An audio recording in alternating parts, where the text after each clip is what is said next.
Welcome to Librarian Online Classes. This is class number 15, Unit 1 Foundations of Library and Information Science. దీంట్లో topic 2 types of libraries and their functions.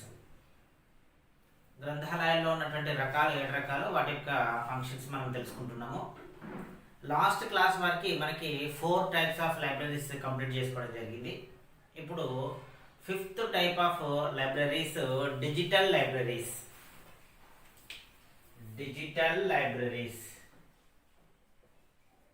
ఇది 5th type. మరి digital library అంటే మనకి ఉన్నటువంటి scientific definition ఏంటి, దీని యొక్క objectives ఏంటి, దీని యొక్క ఫంక్షన్స్ ఏంటి మనము తెలుసుకుందాము. ఇక్కడ డిజిటల్ లైబ్రరీస్ని అర్థం చేసుకోవడానికంటే ముందు మనము ఇంటర్నెట్ అనేటువంటి పదాన్ని అర్థం చేసుకోవాలి. ఇంటర్నెట్ అంటే ఇంటర్నేషనల్ నెట్వర్క్ ఆఫ్ కంప్యూటర్స్ అని అర్థం. ఇంటర్నేషనల్ నెట్వర్క్ ఆఫ్ కంప్యూటర్స్ అంటే ప్రపంచవ్యాప్తంగా ఉన్నటువంటి కంప్యూటర్లు అన్నింటినీ అనుసంధానించి ప్రపంచవ్యాప్తంగా ఉన్నటువంటి కంప్యూటర్లు అన్నింటినీ ఒకదానితో ఒకటి లింకప్ చేసినటువంటి సిస్టమ్నే మనం ఇంటర్నెట్ అని అంటున్నాము. దీన్ని తెలుగులో అంతర్జాలం అంటున్నాం. కంప్యూటర్స్ కనెక్టెడ్ ఇంటూ లార్జ్ నెట్వర్క్స్ని మనము ఇంటర్నెట్ అంటున్నాం. ఇంటర్నెట్ మనం అర్థం చేసుకున్నాము డెఫినేషన్. మరి ఇక్కడ డిజిటల్ లైబ్రరీస్ అంటే ఏంటంటే ఇప్పుడున్నటువంటి సాధారణమైనటువంటి లైబ్రరీస్ అంటే దాంట్లో బుక్స్ మనకి ప్రింట్ రూపంలో ఉంటాయి, మ్యాగజైన్స్ కావచ్చు, ఏవైనా ప్రింట్ రూపంలో ఉంటాయి. డిజిటల్ లైబ్రరీస్ అంటే ఏదైనా కంప్యూటర్ సహాయంతో మాత్రమే మనం ఒక పుస్తకాన్ని కానీ, ఒక మ్యాగజైన్ కానీ, ఒక జర్నల్ని కానీ, ఒక పీరియాడికల్ని కానీ, ఒక ఇన్ఫర్మేషన్ కానీ తెలుసుకునేటువంటి అవకాశం ఉంటే దాన్ని మనము డిజిటల్ లైబ్రరీ అని అంటున్నాం. అంటే creating libraries of digital information that could be accessed by any one of the anywhere in the world. అంటే ఒక్కసారి మనము డిజిటల్లోకి మార్చినప్పుడు, అంటే మన దగ్గర ఒక 100 పేజీల బుక్ ఉంది, దాన్ని మనం స్కానర్తో స్కాన్ చేసి ఒక ఈబుక్ రూపంలోనో ఒక పీడిఎఫ్ రూపంలోనో మనము అప్లోడ్ చేసినప్పుడు డిజిటల్ లైబ్రరీలో ఉన్నప్పుడు ప్రపంచంలో ఎక్కడి నుంచైనా దాన్ని యాక్సెస్ చేసుకోవడానికి, దాన్ని వాడుకోవడానికి, చదువుకోవడానికి అవకాశం ఉంటుంది. ఇలాంటి సౌకర్యాలు ఉన్న వాటిని మనము డిజిటల్ లైబ్రరీస్ అంటున్నాం. ఈ డిజిటల్ లైబ్రరీస్కి చాలా సినానిమ్స్ మనం వాడుతున్నారు, ఒకసారి మనం తెలుసుకోవాలి. బట్ ఒక్కొక్క దానిలో కొంచెం కొంచెం వేరియేషన్ ఉంటుంది. ఈ డిజిటల్ లైబ్రరీస్నే ఎలక్ట్రానిక్ లైబ్రరీస్ అంటున్నారు ఒకటి. రెండోది వర్చువల్ లైబ్రరీస్ అంటున్నారు. అంటే వర్చువల్ లైబ్రరీస్ కొంచెం డిఫరెంట్. డిజిటల్ లైబ్రరీస్ కంప్లీట్గా వేరు, వర్చువల్ లైబ్రరీస్ వేరు, బట్ కొంచెం సిమిలర్గా వాడచ్చు. తర్వాత డిజిటల్ లైబ్రరీ వితౌట్ వాల్స్. అంటే ఇది ఒక ఫిజికల్ లైబ్రరీ కాదు కాబట్టి, దీనిలో ఉన్నటువంటి డేటా కంప్యూటర్లలో ఉంది కాబట్టి ప్రపంచంలో ఎక్కడి నుంచైనా దీన్ని యాక్సెస్ చేసుకోవచ్చు. కాబట్టి దీన్ని ఏమంటున్నారంటే లైబ్రరీ వితౌట్ వాల్స్. అంటే ఎలాంటి గోడలు లేనటువంటి, మామూలుగా లైబ్రరీ అంటే ఒక రూము 4 గోడలు ఉంటాయి. అట్లాంటి గోడలు లేనటువంటి గ్రంథాలయం అంటే ప్రపంచవ్యాప్తంగా ఎక్కడి నుంచి దీన్ని యాక్సెస్ చేసుకోవచ్చు. డిజిటల్ రిపాజిటరీ అని కూడా అంటున్నారు దీన్ని. డిజిటల్ అంటే కంప్యూటర్ల ద్వారా, రిపాజిటరీ అంటే మనం విషయాలను, పుస్తకాలను, జర్నల్స్ని, ఇన్ఫర్మేషన్ దాచిపెట్టేటువంటి వ్యవస్థను రిపాజిటరీ అంటున్నాము. రిపాజిటరీ అన్న పదాన్ని తెలుసుకోవాలి. Digital repository. ఇన్ని రకాల పేర్లు ఉన్నాయి. డిజిటల్ లైబ్రరీ అన్నా, వర్చువల్ లైబ్రరీ అన్నా, ఎలక్ట్రానిక్ లైబ్రరీ అన్నా, లైబ్రరీ వితౌట్ వాల్స్ అన్నా, డిజిటల్ రిపాజిటరీ అన్నా ఆల్మోస్ట్ మనకి సేమ్ మీనింగ్ వచ్చే విధంగా ఉంటుంది. ఇది డిజిటల్ లైబ్రరీ. ఇక్కడ మరి డిజిటల్ లైబ్రరీకి సంబంధించిన ఫీచర్స్ గమనిస్తే it is a large database. Database అంటే సమాచారానికి సంబంధించినటువంటి సౌకర్యాన్ని మనం డేటాబేస్ అంటాం. దీనిలో డేటాబేస్ చాలా ఎక్కువగా ఉంటుంది. మనకు ఫిజికల్ లైబ్రరీ అనుకోండి, ఒక రూమ్లో ఎన్ని బుక్స్ పట్టాలో అన్ని బుక్స్ పడతాయి. బట్ కంప్యూటర్ల ద్వారా ఉన్నటువంటిది, ఇంటర్నెట్ ద్వారా అనంతమైనటువంటి సమాచారాన్ని, అనంతమైనటువంటి బుక్స్ను మనము దాచిపెట్టడానికి అవకాశం ఉంటుంది. దీని ఎందువల్ల అంటే ఆటోమేషన్ ఆఫ్ లైబ్రరీస్. అంటే ఇప్పుడు ఉన్నటువంటి ఫిజికల్ లైబ్రరీస్ మొత్తం మనము ఆటోమేషన్గా, అంటే ప్రతి అందులో అవైలబుల్ ఉన్నటువంటి బుక్ని కావచ్చు, జర్నల్ కావచ్చు, డిజిటల్కి మార్చినప్పుడు, డిజిటలైజేషన్ జరిగినప్పుడు దాన్ని మనము ఆటోమేషన్ ఆఫ్ లైబ్రరీస్ అని మనము అంటున్నాము.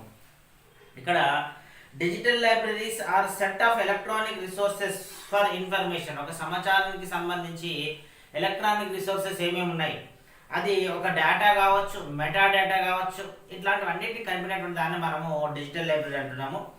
Digital phase of traditional libraries, మనకు ఉన్నటువంటి ట్రెడిషనల్ లైబ్రరీస్, సాధారణ సాంప్రదాయమైనటువంటి లైబ్రరీస్ ఏవైతే ఉన్నాయో వాటికి డిజిటల్ ఫేస్ ఇచ్చినప్పుడు, అంటే వాటిని ఇప్పుడు నువ్వు లైబ్రరీలో ఒక 10,000 పుస్తకాలు ఉన్నాయి, మన లైబ్రరీలోకి వెళ్ళి చదువుకోవాలంటే నీకు ఫిజికల్గా వీలు కానప్పుడు ఆ 10,000 పుస్తకాలను ఈ బుక్లోకి మార్చినప్పుడు నువ్వు ప్రపంచంలో ఎక్కడి నుంచైనా చదువుకోవడానికి అవకాశం ఉంటుంది.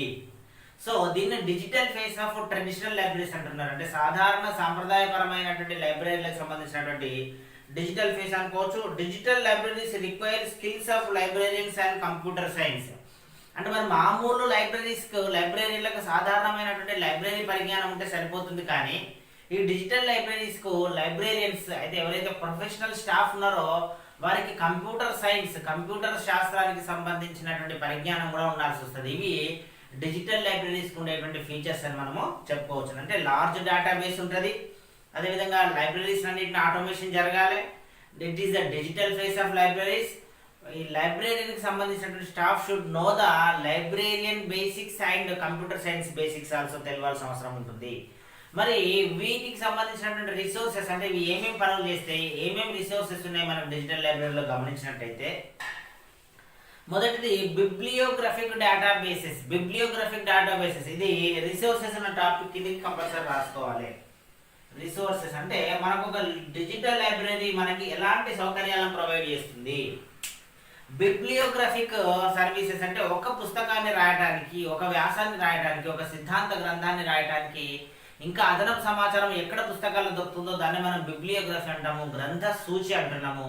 ఆ గ్రంథ సూచికి సంబంధించినటువంటి సమాచారం మొత్తం మనకి డిజిటల్ లైబ్రరీలో దొరుకుతుంది. తర్వాత ఇండెక్సెస్ అండ్ ఫైండింగ్ బుక్స్, మనకి ఆ డిజిటల్ లైబ్రరీలో ఇండెక్స్ ఉంటాయి, ఏదైనా ఒక బుక్స్ని మనం ఐడెంటిఫై చేసుకునేటువంటి వీలు ఉంటుంది. Collection of various books from internet, అంటే ఇంటర్నెట్లో కాపీరైట్లో లేనటువంటి రకరకాల బుక్స్ని కూడా మనకి అవైలబిలిటీలో ఉంచడానికి అవకాశం ఉంటుంది.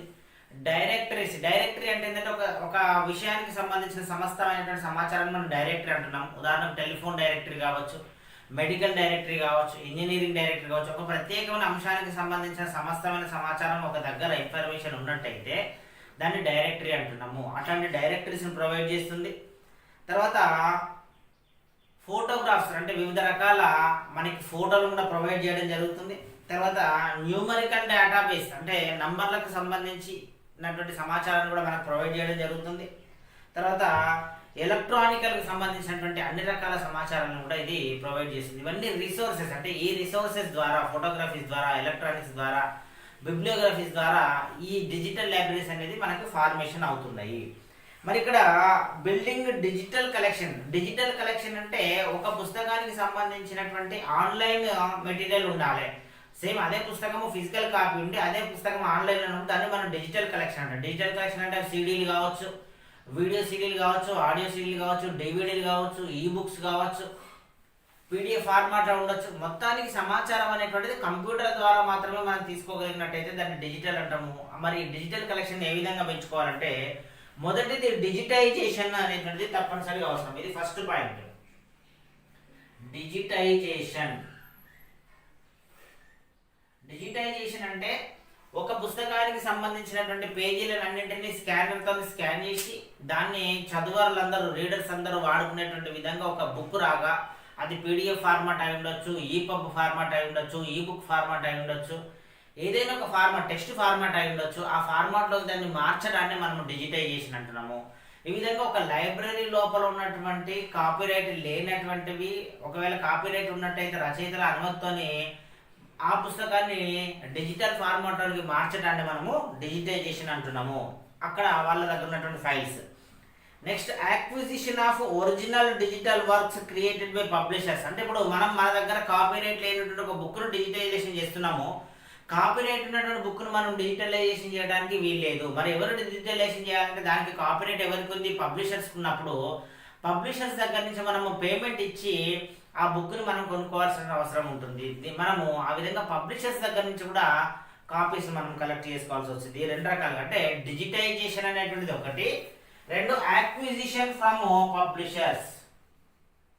యాక్విజిషన్ ఫ్రమ్ పబ్లిషర్స్ అంటే ఎవరైతే ప్రచురణకర్తలు ఉన్నారో ప్రచురణకర్తల దగ్గర నుంచి ఒరిజినల్ మెటీరియల్ ఏదైతే ఉంటుందో దాన్ని కలెక్ట్ చేయడాన్ని మనం acquisition of information, acquisition of materials through publishers అంటున్నాం. ఇక్కడ మనము డేటా అన్న పదం చాలా సార్లు వచ్చింది, అదేవిధంగా మెటా డేటా అన్న పదం కూడా మనకి చాలా సార్లు వస్తుంది. ఏంటిది మెటా డేటా అంటే? దీనికి ఒక డెఫినేషన్ ఉంది, మనం చూద్దాం. Meta data, data that describes the content and attributes of any particular item in a digital library. Meta data అంటే ఒక లైబ్రరీలో ఉన్నటువంటి సమస్తమైనటువంటి సమాచారం, అది క్లాసిఫైడ్ అయి ఉండొచ్చు, క్లాసిఫైడ్ కాకపోయి ఉండొచ్చు. అంటే మెటా అంటే చాలా పెద్దది అని అర్థం, బిగ్ డేటా అని అర్థం. సమస్తమైనటువంటి సమాచారం ఒక లైబ్రరీలో ఉన్నటువంటి దాన్ని మెటా డేటా అంటాం. దాన్ని మనం క్లాసిఫై చేసుకొని మన అవసరాలకు తగిన విధంగా దాన్ని ఉపయోగించుకుంటున్నాం. కాబట్టి ఇట్లాంటి పదాలని మనకు అలవాటు కావాల్సిన అవసరం ఉంటుంది మెటా డేటా. ఇక్కడ ఈ మెటా డేటాలో ఉన్నటువంటి మెటీరియల్ అంతా కూడా ప్రతి దానికి కూడా ఒక నేమ్ అనేటువంటిది ఇవ్వాలి. మనం సెర్చ్, మన దగ్గర కొన్ని వేల పుస్తకాలు ఉన్నాయి కంప్యూటర్లో, ప్రతి దానికి నేమ్ లేదు, ప్రతి దానికి ఏదో ఒక నెంబర్ ఉంది. అప్పుడు మనం దాన్ని ప్రతిదీ బుక్ను ఓపెన్ చేసి ఐడెంటిఫై చేయడం ఇబ్బంది అవుతుంది కదా. కాబట్టి దానికి సంబంధించినటువంటి పరిభాషలో, అది ఏ లాంగ్వేజ్, ఇంగ్లీష్ లాంగ్వేజ్లో ఉంటే ఇంగ్లీష్ పేరు, తెలుగు లాంగ్వేజ్లో తెలుగు పేరు, లేదా ఏ భాషకు సంబంధించి మనం ఐడెంటిఫై చేయడం ఈజీగా ఉంటుంది. ఉదాహరణకు తెలుగు పుస్తకాలు కూడా మనము ఇంగ్లీష్ పేరు ఇవ్వడానికి, మహాభారతం ఉందనుకోండి, మహాభారతాన్ని ఇంగ్లీష్లో రాసి దానికి టైటిల్ పెట్టినట్టయితే మనం సెర్చ్లో మహాభారతాన్ని కొట్టినప్పుడు ఈ బుక్స్ రావడానికి అవకాశం ఉంటుంది. అప్పుడు మహాభారత పక్కన తెలుగు, మహాభారతం ఇంగ్లీష్ అట్లా పెట్టుకుంటే ఆ బుక్స్ని మనం ఐడెంటిఫై చేయడానికి అవకాశం ఉంటుంది. కాబట్టి ఖచ్చితంగా డిజిటల్ లైబ్రరీలో ఉన్నటువంటి ప్రతి మెటీరియల్కి, ప్రతి రిసోర్సెస్కి ఒక నేమ్ అనేటువంటిది ఇవ్వాలి, ఒక పేరు ఇవ్వాల్సిన అవసరం ఉంది. ఇట్లా పేరు ఇచ్చేటువంటి టెక్నిక్స్ని మనకు 3 రకాల స్కీమ్స్ అనేటువంటి ఉన్నాయి లైబ్రరీస్లో. ఒకటి PURL, రెండోది URN, మూడవది DOI. వీటి యొక్క ఫుల్ ఫామ్స్ ఒకసారి చూద్దాము. Persistent uniform resource locator, persistent uniform resource locator అంటే ఇంతకుముందు మనం అనుకున్నాము డిజిటల్ లైబ్రరీలో ఉన్నటువంటి ప్రతి ఐటమ్కి ఒక నెంబరు కానీ ఒక పేరు కానీ ఇవ్వాలి. ఆ ఇచ్చేటువంటి పద్ధతి ఒకటి, ఇది PURN పద్ధతి, అబ్రివేషన్ ఇంపార్టెంట్. రెండవది URN, uniform resource name, uniform resource name, ఇది రెండవ పద్ధతి. మూడవది డిజిటల్ ఆబ్జెక్ట్ ఐడెంటిఫైయర్, DOI, ఇది కూడా ఇంపార్టెంట్. డిజిటల్ ఆబ్జెక్ట్ ఐడెంటిఫైయర్, అంటే డిజిటల్ అంటే లైబ్రరీలో ఒక కంప్యూటర్లో ఉన్నటువంటి ఆబ్జెక్ట్, వస్తువుని, అది ఏదైనా మెటీరియల్ని ఐడెంటిఫై చేసేటువంటి ఒక టెక్నిక్. ఇది IETF తోని డెవలప్ కాబడింది, డెవలప్డ్ బై IETF. అంటే ఇంటర్నెట్ ఇంజనీరింగ్ టాస్క్ ఫోర్స్,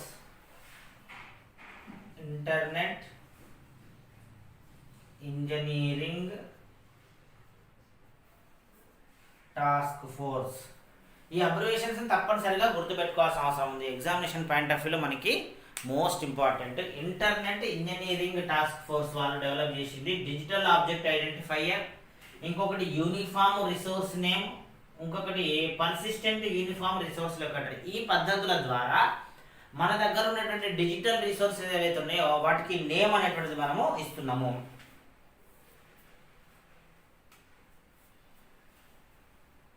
ఇది URN developed by IETF.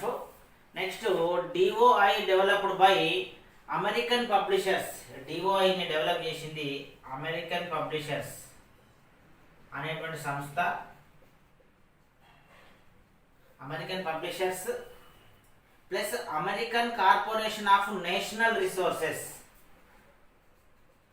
American corporation of national resources అనేటువంటి సంస్థ. ఈ రెండు సంస్థలు కలిపి DOIని డెవలప్ చేయడం జరిగింది. URNని డెవలప్ చేసింది IETF, PURNని డెవలప్ చేసింది OCLC. ఓసిఎల్సి డెవలప్ చేయడం జరిగింది. అంటే మూడు మనకి ఆ నేమ్స్ ఇచ్చి వాటిని ఐడెంటిఫై చేసేటువంటి పద్ధతులు ఉన్నాయి. ఆ పద్ధతులు మూడు విభిన్నమైనటువంటి సంస్థల ద్వారా డెవలప్ అయినాయి. ఇక్కడికి పాయింట్స్ని నోట్ చేసుకోండి.